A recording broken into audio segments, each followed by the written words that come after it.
Imagine a world where cotton wasn't king, where the American South remained a patchwork of modest farms, not sprawling plantations, where the industrial age in the United States did not begin with neat little metal pieces that clicked into muskets like Lego bricks. We tend to think that revolutions come from political speeches, from armies marching, from presidents issuing decrees. But sometimes revolutions come from a 28-year-old tutor staring at a box of cotton seeds and deciding there must be a better way to separate them. Today, we're traveling back to the 1790s to meet Eli Whitney, a man whose inventions shaped economies, warfare, and the very structure of American society, often in ways he himself never intended. Eli Whitney was born on December 8, 1765 in Westborough, Massachusetts. New England winters are long, and boredom is a powerful motivator. Young Eli would sit for hours tinkering with tools, taking apart watches, building knives, crafting clever mechanisms, anything he could shape with his hands. He wasn't born into a wealthy family. He financed his own education by working as a farm laborer and manufacturing nails, especially during the American Revolution, when iron was scarce and every useful object could be sold. These early experiences taught him something essential. When a problem exists, someone will pay you to solve it. By 1792, Whitney had graduated from Yale College, an rising institution with a growing interest in science and mechanics. Freshly educated but not wealthy, he accepted a tutoring job in the South, on a plantation in Georgia owned by Catherine Greene, the widow of Revolutionary War General Nathaniel Greene. He packed his bags and headed south. What he didn't know was that the region was drowning in a problem that would define his life. Cotton wasn't king in America in the 1790s. It was more like a cranky, stubborn child. There were two kinds of cotton grown in the American South: long staple and short staple. The long staple variety produced smooth fibers, perfect for spinning, but it only grew along the coast. The short staple cotton could grow almost anywhere, but came with a curse. Its seeds clung to the fiber with a tenacity that drove farmers insane. To separate the sticky green seeds by hand, a worker might process 1 pound of cotton per day. 1. Slaveholders, farmers, and merchants all knew the South could profit from cotton if only someone could solve this problem. At Greene's estate, Whitney listened. He watched enslaved laborers attempt to pull seeds from the cotton balls. He saw their fingers blister and strain. He saw wasted time, wasted labor, wasted opportunity. And the idea struck. Within months, Whitney built a prototype. It used wire teeth mounted on a rotating drum and a combing mechanism that separated fiber from seed. When turned by hand or later by horse or water power, the device could clean 50 pounds of cotton per day. Let's pause. From 1 pound to 50. This wasn't innovation, this was an economic detonation. Whitney's partner, Phineas Miller, saw dollar signs. They patented the invention in March 1794.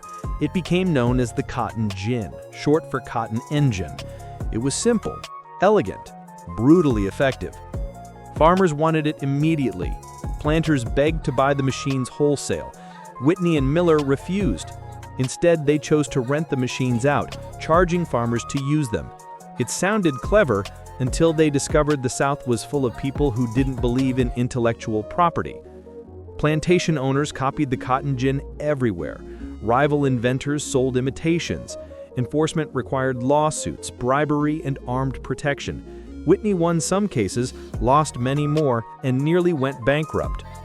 Ironically, the cotton gin didn't make Whitney rich, but it made the South rich, painfully rich.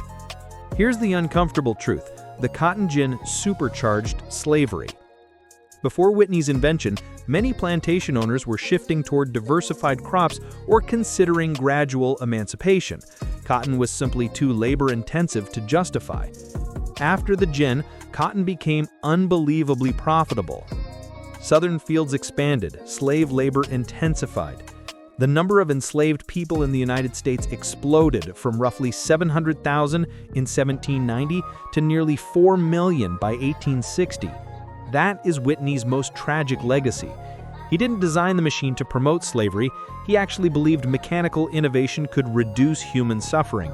But history rarely obeys the inventor's hopes. Whitney's life could have ended there, forgotten among lawsuits and missed profits, but he did something almost more important than the cotton gin. He turned to weapons manufacturing. In 1798, Whitney secured a U.S. government contract to produce 10,000 muskets. At the time, guns were handmade. No two barrels matched, no two locks fit. Replacing parts was a nightmare. He proposed something radical. Musket parts should be standardized and interchangeable. That idea seems obvious to us. To 18th century craftsmen, it was blasphemy. He designed ironworking machinery, calibrated cutting tools, and standardized jigs. He created a workflow where unskilled laborers could assemble precision parts in predictable ways. This was the birth of the American system of manufacturing, a stepping stone to the Industrial Revolution. There's even a famous demonstration, possibly embellished but emblematic. Whitney laid musket parts on a table, selected them at random, and assembled a working firearm in minutes. Observers gasped. Whether the demonstration was staged or not, the results were real. By the early 1800s, interchangeable parts were transforming industry. Firearms, clocks, engines, bicycles, sewing machines, and eventually automobiles. Henry Ford and the assembly line, that story begins here. Unlike the cotton gin, Whitney's gun-making business actually paid off. He became wealthy. He built modern factories in Connecticut. He pioneered corporate structure long before corporations became dominant. But as his success grew, so did his health problems. Whitney suffered from prostate cancer, a condition for which no proper treatment existed at the time. He died on January 8, 1825, at the age of 59. He left behind a widow, children, and two inventions that changed the world in opposite directions. So how do we judge Eli Whitney? His cotton gin accelerated the Southern economy, but also entrenched slavery for generations. His interchangeable part system powered American industrialization and made mass production possible. He didn't live long enough to see factories dominate cities or hear the whistle of railroads built on standardized parts. He couldn't predict the Civil War, or the billions of dollars that flowed through cotton markets, or the eventual mechanization that finally freed agriculture from human bondage. He was, in many ways, a classic American innovator, ingenious, practical, and blind to the scale of his own consequences.